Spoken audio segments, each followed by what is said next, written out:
My name is Rebecca Hayes. I'm 33 years old, and until 2 months ago, I was still married to Daniel Brooks. 14 years of marriage, longer than most tech startups last, and definitely longer than the patience I was supposed to have. His lawyer leaned in and whispered a few words, and Daniel's face, that smug look I'd seen across the dinner table for 14 years, suddenly went white as a sheet. His hands were shaking as he held the papers he'd been so eager to sign. For the first time in 4 years, I felt like I was truly in control. But to understand how we got here, I have to start from the beginning. How a woman everyone thought had given up was actually quietly setting up the biggest payback of her life. I met Daniel when I was 18, fresh out of community college with a financial management certificate. Not some genius move, just practical. I wanted out of my parents' tight budget. I landed an entry-level bookkeeping job at a small firm, handling invoices and basic ledgers. Daniel was 25, charismatic and ambitious, always talking about turning a family diner into a chain of casual restaurants. He talked about success like it was just waiting for him to claim it. I offered to help with the paperwork. Romantic, right? We got married when I was 19. Emily came along when I was 20. I worked part-time at the firm while raising her, stashing every spare dollar into my retirement account. My grandmother always said a woman needs her own money, not hidden, just hers alone. When I was 23, Daniel's business started taking off. He asked me to quit and come work for him full-time, no pay. He needed someone he could trust with finances, suppliers, marketing. So I became everything: accountant, manager, event coordinator, all while raising Emily and running the house. My official title was wife, but I was the one actually running things. For 10 years, I built his dream, and he got all the praise at every networking event. Then things shifted. He started making decisions alone, staying out late, nitpicking everything. 2 months ago, he filed for divorce. I want the company, the apartment, the cars, everything, except our daughter, he said straight up at the kitchen table. My lawyer told me to fight. I said, let him have what he wants. Everyone thought I was crazy. At the final hearing, I agreed to sign it all away. His smug grin was ridiculous. He was totally satisfied until his lawyer finished reading the agreement and went completely pale. Before I get into the rest, what time is it where you're watching this, and which city are you in? Let me know so I can see how far my story has spread. If you're hooked, hit subscribe and drop a comment. I read every single one. Thanks. 4 years ago, one late night at the main restaurant office, Daniel was out again, saying he had a supplier meeting. I was balancing the books for our 5 locations at the time. Then I spotted a $5,000 transfer to an account I didn't recognize. Another one followed. A pattern emerged, money flowing out regularly, nothing tied to any expense I knew about. I stayed up until dawn tracing every transaction. What I uncovered made my blood run cold. Daniel had leveraged everything. Our apartment, valued at $800,000, now carried 3 mortgages, totaling $1,100,000, original $400,000, plus 2 more at $350,000 each over the past 5 years. We owed $300,000 more than it was worth. The business was even worse. Credit lines maxed at $200,000, unpaid taxes $90,000, supplier debts $130,000, equipment financing $80,000. The chain he bragged about everywhere was drowning in $500,000 of obligations. Even the vehicles, 2 SUVs and a pickup, were leased, with balloon payments of $120,000 coming due. Nothing was truly ours, just endless bills piling up. Total debt, $1.7 million. Real asset value, $1.4 million at best. We were $300,000 underwater. Where did the money go? I dug for weeks after that. Crypto losses, $200,000 gone. Gambling, $80,000. Secret condo for a mistress, $70,000 in rent and furnishings. Personal splurges, watches, solo trips, another $90,000. Daniel wasn't building an empire. He was propping up a fake one with borrowed money, and it was about to collapse. At first I wanted to confront him, scream for answers, but I knew him too well. After years watching him negotiate, I knew if I spoke up, he'd twist it, make me doubt myself, maybe even blame my bookkeeping. Worse, he might go after my separate money. Grandma's words echoed, "Keep your own funds." From my old job, I'd built a retirement account now at $180,000, earned before marriage, legally mine alone. When Grandma passed when I was 27, she left me $320,000, specified for me only.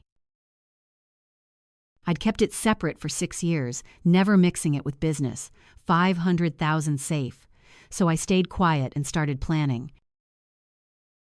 After that night, I decided not to confront him right away. I reached out to my brother, Kevin Hayes, a certified financial advisor who'd retired early in Seattle. We met privately on weekends at his place. He went through all the documents I'd copied, mortgage statements, credit reports, transaction logs.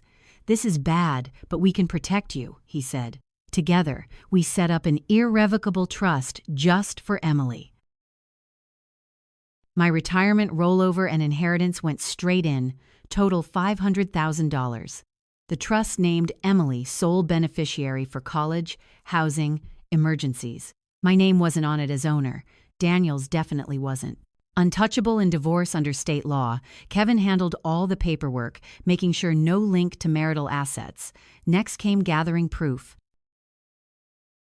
Every loan detail, suspicious transfer, debt notice. I printed multiple sets, stored one in a locked file at Kevin's, another on an encrypted drive in a safe deposit box under my name only. I photographed key pages too, backed up on a private cloud. Over the following months, I quietly watched Daniel dig deeper. More crypto crashes. Another gambling run losing $30,000. On paper, the chain grew to 7 spots, but in reality, it was all overextended leases. I got good at patience, smiling at openings while knowing the foundation was rotting. Kevin checked in monthly with updates. "Just wait for his move," he said. "Guys like him always get bored eventually." I nodded, keeping Emily's life normal. School runs, homework, help. 4 years went by like that. I became an expert at pretending I knew nothing, quietly logging every new debt. When Daniel finally filed and demanded everything, I almost laughed. He wasn't claiming assets, he was inheriting the mess, he just didn't know it yet. 2 months ago, Daniel came home one evening. He set a folder on the dining table and sat across from me. "I've filed for divorce," he said flatly. "I want the company, the apartment, the cars, everything, except Emily." He slid the draft over, listing it all clearly. The 7 restaurants, our downtown apartment, the leased vehicles, all his. Emily to me like it was some big concession. I just stared, taking it in. The next day, his sister, Karen Brooks, a real estate agent who'd always seen me as not good enough for the family, showed up uninvited. She patted my arm with fake sympathy. "You should have kept things more exciting," she said. Karen had her own failed marriage but loved giving advice. She helped by going through my stuff, deciding what I could take. Old clothes, yes, some family photos maybe. But jewelry from Daniel over the years? No, marital property. Furniture I'd picked? His now. She packed in cheap plastic bags, tossing things in carelessly. The message was clear: "You're trash." Within days, Daniel started cutting finances. He blocked my access to the joint cards first. "Separating accounts makes sense," he emailed. Then the personal one tied to the business. He even suggested I find a temporary place soon, like the apartment wasn't half mine. Karen came back twice more, supervising packing, commenting on how I wasn't fighting. "Daniel needs stability for the chain," she said. The humiliation built steadily. He changed the apartment locks without telling me. One time I came home and had to wait outside until he showed up. Emily, 13, saw it all and asked why Dad was being so cold. I kept answers neutral, trying to shield her as much as I could. The first week after the announcement, Megan Riley started showing up all the time. The 26-year-old assistant from one of our locations walked in like she owned the place. She used my coffee machine for her lattes, lounged on the couch Daniel and I picked together. Megan had that perfect Instagram look, highlighted hair, expensive athleisure, costing more than my weekly groceries. She posted pics from the apartment, captioning "new vibes, new energy." Daniel put his arm around her right in front of me, treating me like I was invisible. Things escalated fast. He brought Megan to a family dinner at the flagship spot, seating her in my usual chair. Emily stared, but Daniel brushed it off. "Things change, kiddo." One time, Megan even wore my scarf, saying she found it in the closet. Meanwhile, my old coworker Laura Jenkins, who I'd known for 15 years from the accounting firm, thought was a real friend, kept calling to check in. At first, it sounded caring, but then weird details popped up. I mentioned to Laura thinking about claiming the apartment. Next day, Emily came home saying Dad told her no chance. I told Laura I was looking at rentals in a certain suburb. Daniel immediately mocked it as too expensive for me. It all clicked. Laura's over. The top laughs at Daniel's jokes at past events, her questions always starting with him. She'd been feeding him info, trading 20 years of friendship for some flirting and vague promises. Emily took the hardest hit. Daniel kept dripping poison. "Mom's making this complicated. I just want us all happy." Emily pulled away, talked less, repeated his lines. Seeing my 13-year-old start doubting me, that cut the deepest. I hired Susan Fletcher, my lawyer from the old accounting firm. She's in her 50 seconds, sharp, no nonsense. She reviewed everything and said, "You built half this chain, fight for your share." I put the thick folders on her desk, 4 years of debt records. She read for almost an hour. "You've known this long?" I nodded, waiting for him to file. Susan's look went from pity to respect. "He takes the assets, he takes the debts." Exactly. My separate money was safe in Emily's trust. We planned from there. Over the 2 months of mediation, I played the defeated wife, soft voice, hesitant agreements. I asked for minimal. 40,000 cash, personal stuff, custody of Emily. Daniel agreed fast, probably expecting a battle for half. He got cockier, telling everyone I didn't fight at all. "She just gave up," he bragged to business buddies. I overheard through Emily. He bought a new $10,000 suit on the company card, wore it to our next session just to rub it in. Megan got spoiled too. Designer bags, fancy dinners at places we'd celebrated anniversaries. She repainted the apartment from my warm tones to stark white, posting modern upgrade. Laura kept calling, pretending concern. "How's it going?" I'd answer weakly, "Just want it over." Hours later, Daniel knew my exact words. She was his cheap messenger. But Emily started noticing the cracks. She saw Dad's luxury spending, but heard him deny her school trip for money's tight. Saw Megan's shopping piles, but heard him complain about finances. One afternoon at my temporary rental, the cramped 2-bedroom Emily and I moved into, she sat at the kitchen table and asked, "Is Dad really successful, Mom?" I squeezed her hand. "What do you think?" She paused. "It doesn't add up." That's when trust started coming back. 2 weeks before the final hearing, Daniel's lawyer, Robert Klein, called Susan with questions. "My client is taking on major assets. We'd like a full audit first." Susan stayed neutral. "Up to you." But when Robert passed it on, Daniel shot it down. "I know my company's worth. No need to waste money." Robert pushed. "Verify it. This is big." Daniel cut him off. "Megan wants this done. So do I." Robert drafted a waiver, stating he'd advised an independent review, and the client declined. Daniel signed without reading. The main agreement was clear. I gave up all claims to the chain, apartment, vehicles. He got everything for my small settlement. But the addendum listed every liability, each mortgage, credit line, back tax, tied to those assets.